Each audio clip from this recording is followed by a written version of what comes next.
ఒక దుర్మార్గుడు, ఒక ఫ్రాక్షనిస్టు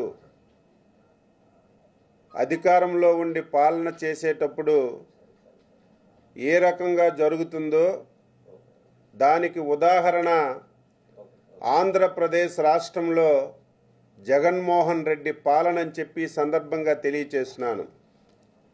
ఆ దుర్మార్గుడి యొక్క పాలన పరాకాష్ఠకు చేరింది. ఈ ప్రభుత్వం వచ్చిన తర్వాత 3.5 సంవత్సరాలుగా తెలుగుదేశం పార్టీకి, జాతీయ పార్టీ అధ్యక్షులు చంద్రబాబు నాయుడు గారికి ఎన్ని విధాల ఇబ్బందులు పెట్టినా సరే, రాష్ట్రంలో తెలుగుదేశం పార్టీ లేకుండా చెయ్యాలని చెప్పి ఎన్ని ప్రయత్నాలు చేసినా సరే, కార్యకర్తలు, నాయకులు ధీటుగా నిలబడి ఎదుర్కొని తెలుగుదేశం పార్టీని రాష్ట్రంలో పూర్వస్థితికి తీసుకొచ్చిన సంగతి ఒక్కసారి గుర్తు చేస్తున్నాను. రేపు ఎప్పుడు ఎన్నికలు పెట్టినా సరే రాష్ట్రంలో 175 స్థానాలకి 175 స్థానాలు తెలుగుదేశం పార్టీ విజయం సాధిస్తుందని జగన్మోహన్ రెడ్డి సర్వేలు చేయించిన సామాన్యుడు మాట్లాడుకున్నా సరే అదే విషయాన్ని మాట్లాడుతున్నటువంటి పరిస్థితిని చూసి ముఖ్యమంత్రికి పిచ్చెక్కి ఈరోజు ప్రవర్తిస్తున్నటువంటి సంగతి మనం ఒక్కను కూడా గమనించాలి. ఈరోజు వారం రోజుల ముందు తెలుగుదేశం పార్టీ జాతీయ అధ్యక్షులు, కుప్పం శాసనసభ్యులు ఆ నియోజకవర్గంలో పర్యటిస్తానని చెప్పి ప్రోగ్రాం ఇచ్చిన తర్వాత కూడా కనీసం పోలీసులు జాగ్రత్త తీసుకోకుండా, పోలీసులే అదేవిధంగా ముఖ్యమంత్రి జగన్మోహన్ రెడ్డి యొక్క డైరెక్షన్లో ఈరోజు కుప్పంలో విధ్వంసానికి పాల్పడుతున్నటువంటి సంగతిని రాష్ట్ర ప్రజలు గమనించాలి. నిన్న మీరు చూశారు, ఆయన నియోజకవర్గంలో శాసనసభ్యుడిగా పర్యటన చేస్తున్నటువంటి సందర్భంలో స్వతంత్ర భారతదేశంలో ఎప్పుడూ కూడా లేదు. ఒక రాజకీయ పార్టీ ఒక ప్రోగ్రాం పెట్టుకుంటే, ఒక నాయకుడు ఒక ప్రోగ్రాం పెట్టుకుంటే దానికి పోటీగా ప్రోగ్రాలు పెట్టినటువంటి సాంప్రదాయం ఆంధ్రప్రదేశ్లో ఎప్పుడు కూడా లేదు. కానీ ఈ ముఖ్యమంత్రి, ఈ దుర్మార్గుడు నాయకత్వంలో ఇటువంటి వ్యవహారాలు ఈ రాష్ట్రంలో జరుగుతున్నాయి. ఈరోజు మీరందరూ కూడా గమనించాలి, కుప్పం ఎంత శాంతియుతంగా ఉన్నటువంటి నియోజకవర్గమో రాష్ట్రంలో, దేశంలో ప్రతి ఒక్కరికి కూడా తెలుసు. చాలా మంచి వాళ్ళు ఉన్నారు, డొసైల్ పీపుల్ ఉన్నారు. ఎప్పుడూ ఎటువంటి గొడవలు లేనటువంటి నియోజకవర్గంలో కావాలని చెప్పి చంద్రబాబు నాయుడు గారిని దెబ్బతీయాలని చెప్పి కుప్పంలో కూడా ఇటువంటి విధ్వంసాలకి ఈరోజు పూనుకోవడం రాష్ట్ర తెలుగుదేశం పార్టీ తీవ్రంగా దీన్ని ఖండిస్తుంది. దీన్ని చాలా సీరియస్గా మేము తీసుకుంటున్నాం. దీన్ని మీరు అరికట్టకపోతే పోలీసులే కావాలని ఎక్కడైనా ఉందా? మేము చేసినటువంటి తప్పేంటి? రాష్ట్రంలో పేదవాడికి అన్నం పెట్టాలని, పేదవాడు 3 పూటలు కడుపు నిండా తినాలని అధికారంలో ఉన్నప్పుడు అన్నా క్యాంటీన్లు పెట్టాం. ఈ దుర్మార్గుడు వచ్చిన తర్వాత పేదవాడు 3 పూటలు కూడా తినడానికి అవకాశం ఇవ్వకుండా దుర్మార్గంగా రాష్ట్రంలో అన్నా క్యాంటీన్లన్నీ కూడా ఎత్తేశారు.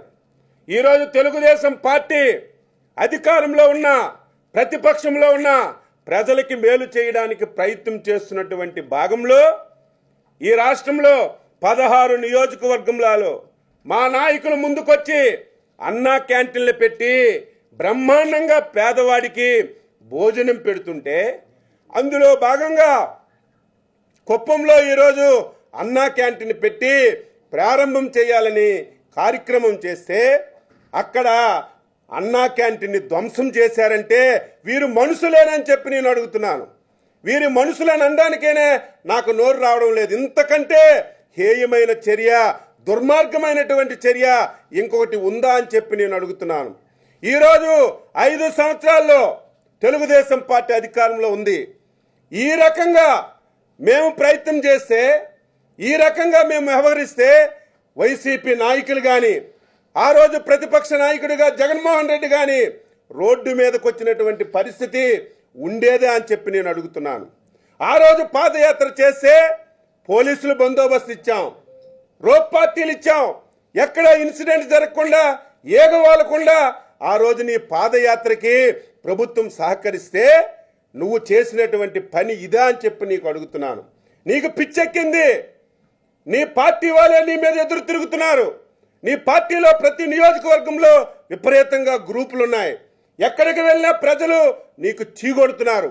ఏ రిపోర్ట్ వచ్చినా సరే తెలుగుదేశం పార్టీ 175 స్థానాలు గెలుస్తాయని ఘంటాపదంగా చెప్తుంటే నీ పుచ్చి ముదిరి నీ పిచ్చి పరాకాష్ఠకు చేరి సాక్షాత్తు అధ్యక్షుల వారి నియోజకవర్గంలోనే ఈ రకమైనటువంటి విధ్వంసాలకు పాల్పడ్డాం. ఇది చాలా దుర్మార్గమైన చర్య. దీనికి ముఖ్యమంత్రి మొన్న ఒక సమావేశం పెట్టి డైరెక్షన్ ఏ రకంగా చరిత్రలో ఎప్పుడైనా సరే ఒక ముఖ్యమంత్రి లా అండ్ ఆర్డర్ కాపాడవలసినటువంటి వ్యక్తి రాష్ట్రంలో లా అండ్ ఆర్డర్ లేకుండా అల్లకొల్లోలాలు క్రియేట్ చేయండి అని ఒక ముఖ్యమంత్రి డైరెక్షన్ ఇచ్చాడంటే ఈ రాష్ట్రంలో ఏం జరుగుతుంది? ముఖ్యమంత్రి మీటింగ్ పెట్టి క్యాన్వే మీద రాయేస్తే 50,000 ఇస్తాడట. ఈరోజు అక్కడ కార్యక్రమాలు జరగకుండా చంద్రబాబు నాయుడికి కుప్పంలో తిరగకుండా చేస్తే మంత్రి పదవి ఇస్తానని ఆఫర్లు పెట్టి ఈ రకంగా దాడికి ముందుకి ఉసుగలపడం ఎంతవరకు సబబని చెప్పి నేను అడుగుతున్నాను. తెలుగుదేశం పార్టీ అంటే నీలాంటి పిరికి పార్టీ కాదు. నువ్వు ఎన్ని ఇబ్బందులు పెట్టినా సరే మేము ధైర్యంగా ధీటుగా ఎదుర్కొంటాం. దీనికి తగినటువంటి మూల్యం మీరు చెల్లించుకోవలసినటువంటి పరిస్థితి అతి దగ్గరలోనే వస్తుందని ఈ సందర్భంగా తెలియజేస్తున్నాను. పోలీసులు ఏం చేస్తున్నారు? పోలీసుల యొక్క విధి ఏంటి? ఒక సీనియర్ నాయకుడు Z+ కేటగిరీ ఉన్నటువంటి వ్యక్తి ఆయన నియోజకవర్గంలో తిరుగుతుంటే అక్కడే నువ్వు శాంతి భద్రతల్ని కాపాడలేకపోతే ఈ రాష్ట్రంలో శాంతి భద్రతలు ఏ రకంగా ఉన్నాయో ఈరోజు ఒక్కసారి సామాన్య ప్రజలు అర్థం చేసుకోమని చెప్పి కోరుతున్నాను. దీనికి ముఖ్యమంత్రి బాధ్యత వహించాలి, డీజీపీ బాధ్యత వహించాలి. మీరు ఇమీడియట్ గా బాధ్యత వహించి మీరు యాక్షన్ తీసుకోకపోతే ఎక్కడైనా ఉందా? కుప్పంలో మా రాజకీయ పార్టీ మా తెలుగుదేశం పార్టీ ఆఫీసులోకి వెళ్ళి మా కార్యకర్తలకి ఆఫీసులో కొట్టి ఈరోజు ఈ రకంగా వ్యవహరిస్తుంటే పోలీసులు కళ్ళు మూసుకొని ఏం చేస్తున్నారని అడుగుతున్నాను. దీన్ని మేము తీవ్రంగా ఖండిస్తున్నాం. అవసరమైతే దీన్ని కంట్రోల్ చేయకపోతే మేము ఒక ప్రోగ్రాం ఇచ్చి ముఖ్యమంత్రి ఇంటిని ముట్టడి చేస్తాం. అవసరమైతే డీజీపీ ఆఫీస్కి వెళ్ళి ముట్టడి చేస్తాం. దీన్ని విడిచిపెట్టే ప్రశ్నే లేదని ఈ సందర్భంగా హెచ్చరిక చేస్తూ ఎప్పటికైనా సరే డీజీపీ పోలీసులు కళ్ళు తెరిచి అక్కడ నార్మల్సీకి తీసుకురావాల్సిన బాధ్యత ఉంది. ఎవరైతే అక్కడ పెద్దిరెడ్డి రామచంద్రారెడ్డి గాని ఆ నియోజకవర్గానికి ప్రాతినిధ్యం వహిస్తున్నటువంటి ఎమ్మెల్సీ గాని అక్కడ ఎవరైతే బయట నుంచి వచ్చినటువంటి రౌడీ మోకల్ని గాని ఇమీడియట్ గా కేసులు పెట్టి అరెస్టులు చేయకపోతే ఈ పరిణామం చాలా తీవ్రంగా ఉంటుంది. తెలుగుదేశం పార్టీ దీన్ని చాలా సీరియస్ గా తీసుకొని ప్రతి ఒక్కరం కూడా ముందుకెళ్తామని ఈ సందర్భంగా తెలియజేస్తూ కుప్పంలో అన్నా క్యాంటీన్ మీద జరిగినటువంటి దాడి గాని మా కార్యకర్తల మీద మా ఆఫీసు మీద జరిగినటువంటి దాడి గాని రాష్ట్ర తెలుగుదేశం పార్టీ తీవ్రంగా ఖండిస్తుంది, హెచ్చరిక చేస్తున్నాం. ఇదే విధంగా కొనసాగితే అతి తొందరలోనే ముఖ్యమంత్రి ఇంటిని డీజీపీ ఆఫీసుని ముట్టడి చేసి మీకు కళ్ళు తెరిపించే విధంగా మేము ముందుకెళ్తామని చెప్పి హెచ్చరిస్తున్నాను. ఇది ముఖ్యమంత్రి డైరెక్షన్. మొన్న ముఖ్యమంత్రి గారు మీటింగ్ పెట్టి చంద్రబాబు నాయుడు గారు కుప్పం వస్తే ఆయన క్యాన్వే మీద రాయేస్తే 50,000 ఇస్తాం, ఆయన క్యాన్వేని అడ్డుకుంటే ₹1,00,000 ఇస్తాం. కుప్పంలో మీరు అల్లకొల్లోల సృష్టించి లా అండ్ ఆర్డర్ లేకుండా చేస్తే నీకు మంత్రి పదవి ఇస్తామని ఒక ముఖ్యమంత్రి అంటే రాష్ట్రానికి కస్టోడియన్. అన్ని వర్గాలని అన్ని ప్రాంతాలని శాంతి భద్రతల్ని కాపాడవలసినటువంటి వ్యక్తి ముఖ్యమంత్రి. అదే ముఖ్యమంత్రి మీరు అల్లకొల్లోలు సృష్టించండి, ప్రతిపక్ష నాయకుల్ని ఎక్కడ తిరగనివ్వకుండా చేయండి, చంద్రబాబు నాయుడు కుప్పం వస్తే దాడి చేయండి ఒక ముఖ్యమంత్రి ఆదేశాలు ఇస్తే వ్యవస్థ ఏ రకంగా ఉందో, రాష్ట్రంలో శాంతి భద్రతలు ఏ రకంగా క్షీణించాయో ఇంతకంటే ఉదాహరణ ఏముందని చెప్పి ఈ సందర్భంగా అడుగుతున్నాను. మేమేం చేశాం? తప్పు చెప్పడం లేదే. నువ్వు రాష్ట్రమంతా తిరిగావే, గల్లీ గల్లీకి తిరిగావే, ఎక్కడైనా నీ మీద ఒక ఈగ వాలిందా? ఆ రోజు మేము అనుకుంటే నువ్వు ఇంటిలో నుంచి బయటకు వచ్చేవాడువా?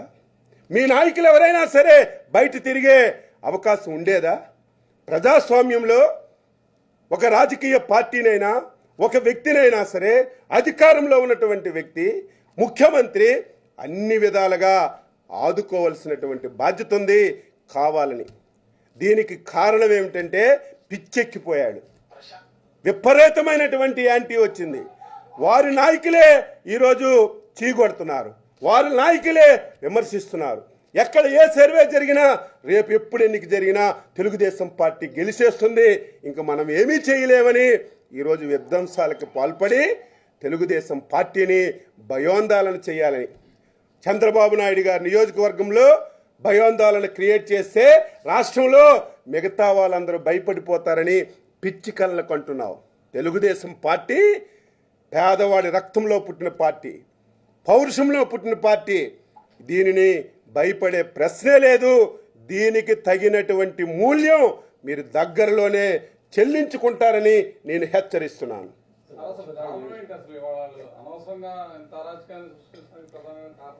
కారణం ఏమిటంటే జాతీయ పార్టీ అధ్యక్షుల నియోజకవర్గంలోనే కుప్పం శాంతియుతంగా ఉంది. మా అధ్యక్షులు కుప్పంలాగా రాష్ట్రం అంతా తయారు చేయాలని చెప్పి అనుకున్నారు. కానీ ఈ ముఖ్యమంత్రి పులివెందుల్లాగా రాష్ట్రాన్ని తయారు చేయాలని చంద్రబాబు నాయుడు నియోజకవర్గంలోనే ఆయన సమక్షంలోనే మనం దాడి చేస్తే మిగతా నియోజకవర్గాల్లో భయపడిపోతారు, మనకి మేలు జరుగుతుందని ఒక పిచ్చి కలకు అంటున్నాడు. తెలుగుదేశం పార్టీ ఇలాంటి ఉడత ఊపులకి ఊకదంపుడు మాటలకి భయపడే పార్టీ కాదు. దీనికి నువ్వు తగిన మూల్యం చెల్లించుకుంటావు.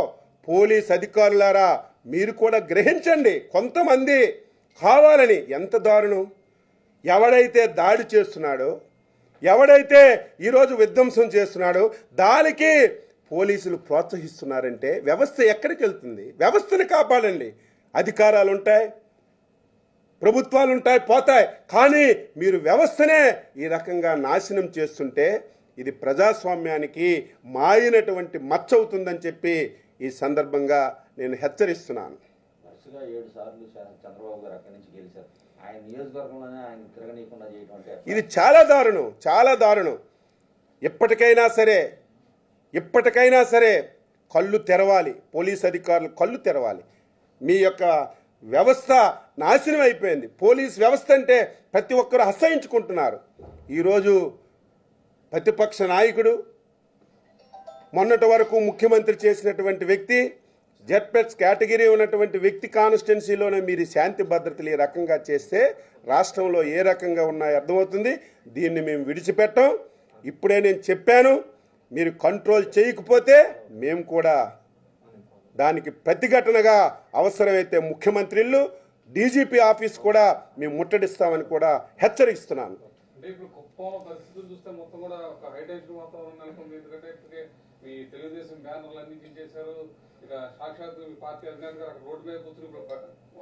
ఇది ప్రజాస్వామ్యంలో మేము చేయవలసిన కార్యక్రమాలు మేము చేస్తున్నాం. ఇంత దారుణం ఎప్పుడైనా ఉందా? ఒక రాజకీయ పార్టీ ఒక మీటింగ్ పెట్టిందంటే పోలీసులు ఎలక్ట్ అయ్యి ఇంకొక పార్టీ కానీ ఇంకొక పార్టీ మనిషి కానీ ఆ ప్రాంతానికి రాకుండా అడ్డు పెడతారు. అదేదో ఈరోజు కాదు, వ్యవస్థలో జరుగుతున్నటువంటి పరిణామం. కానీ పోలీసులే వైసీపీ గూండాలకి, వైసీపీ ముఠాకి తీసుకొచ్చి దాడి చేయిస్తుంటే మేము మా ప్రయత్నం సమాజానికి చెప్తాం. అవసరమైతే ఏ స్థాయిలోకి వెళ్ళైనా సరే మేము ధీటుగా దీన్ని ఎదుర్కొంటాం. కానీ భయపడి పడేస్తే లేదని చెప్పి కూడా తెలియజేస్తున్నాను. ఎనర్జీ సెక్యూరిటీ జెడ్ ప్లస్ భద్రతలో ఉండే చంద్రబాబు ఇంటిపైన దాడి చేశారు. ఈరోజు ఆయన కుప్పంలోకి వెళ్తే కుప్పంలో కూడా అడ్డుకుంటున్న పరిస్థితి. మొన్న లోకేష్ వస్తే శ్రీకాకుళం జిల్లాలో మిమ్మల్ని లోకేష్ని అడ్డుకుంటున్న పరిస్థితి. అసలు ఈ రాష్ట్రంలో ఒకటేనండి, వాడు విర్రవీగిపోయాడు. 151 స్థానాలు వచ్చాయి, నేను 20-30 సంవత్సరాలు ముఖ్యమంత్రిగా ఉంటానని విర్రవీగిపోయాడు. కానీ 3 సంవత్సరాల్లోనే మొత్తం ప్లేటు తిరగబడింది. ఎక్కడికి వెళ్ళినా సరే ప్రజలు చీగొడుతున్నారు. ప్రజలు ఎందుకు? నీ నాయకులే, నీ పార్టీ వాళ్ళే, నీ పార్టీలో ఉన్నటువంటి ముఖ్య నాయకులే మిమ్మల్ని చీగొడుతున్నారు. ఈరోజు ఏ సర్వే చేసినా, ఏ ఒక్కరిని అడిగినా సరే రేపు తెలుగుదేశం పార్టీ అధికారంలోకి వస్తుంది. ఇంకా మనం ఎన్ని పథకాలు ఇచ్చినా, ఎన్ని బట్టలు నొక్కినా, ఎన్ని ప్రయత్నాలు చేసినా మన చేయి జారిపోయింది. ఇంకా చివరికి మిగిలింది విధ్వంసం చేద్దామని, దాడులు చేద్దామని, తెలుగుదేశం పార్టీ నాయకుల్ని భయోందోళన చేసేనా గెలవాలని చెప్పి ఒక కుట్రలో భాగమే ఈరోజు కుప్పంలో జరుగుతున్నటువంటి దాడి తప్ప ఇంకొకటి కాదు. చంద్రబాబు గారి త్వరలో కడప పర్యటన పెట్టుకున్నారా? కడప రాకుండా చేసే ఉద్దేశంలో అన్నింటికొన్ను కుప్పంలో చేశారంటే అన్ని దగ్గరలో చేస్తారు. చేసినా మేము భయపడం. ఎక్కడికి వెళ్ళడానికి రాష్ట్రం మంది. ఒక పౌరుడిగా, ఒక రాజకీయ పార్టీగా, ఒక ప్రతిపక్ష పార్టీగా ఎక్కడికి వెళ్ళినా స్వేచ్ఛ ఉంది. మొన్న లోకేష్ బాబు వస్తే శ్రీకాకుళంలో అడ్డు పెట్టారు, నన్ను అడ్డు పెట్టారు. ఎవరిచ్చారు మీకు స్వేచ్ఛ? మీకే హక్కు ఉంది? మేము ఎక్కడికి తిరగడానికి అవకాశం లేదా?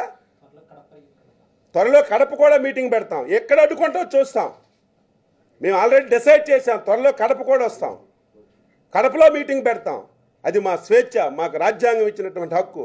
ఎన్ని దగ్గరలు అడ్డు పెడతావు, ఎన్ని దగ్గరలు దాడులు చేస్తావు, ఎంతమంది మీద కేసులు పెడతావు, ఎంతమందికి జైలుకి పంపిస్తావు, దాన్ని కూడా మేము చూస్తాం. దీన్ని విడిచిపెట్టే ప్రశ్నే లేదు. దీన్ని చాలా సీరియస్గా తీసుకుంటాం. రాష్ట్రంలో ఉన్న కార్యకర్తలందరూ కూడా ఇప్పటికే ఆగ్రహ జ్వాలాలతో ఈరోజు ఊగిపోతున్నారు. ఏంటి మన అధ్యక్షుడి నియోజకవర్గంలో ఇలా జరిగిందని. కానీ మనం శాంతియుతంగా, ప్రజాస్వామ్యయుతంగా ఇంతవరకు వెళ్ళాం. ఇక మా ఓపిక కూడా, సహనం కూడా పోయింది. మేము కూడా కట్టలు తెంచుకునే పరిస్థితి ఈ జగన్మోహన్ రెడ్డి పోలీస్ యంత్రాంగం తీసుకొచ్చారు. ఇది ఎక్కడికి వెళ్తుందో మన చేతిలో లేనటువంటి పరిస్థితికి వచ్చిందని చెప్పి కూడా తెలియజేస్తున్నాను.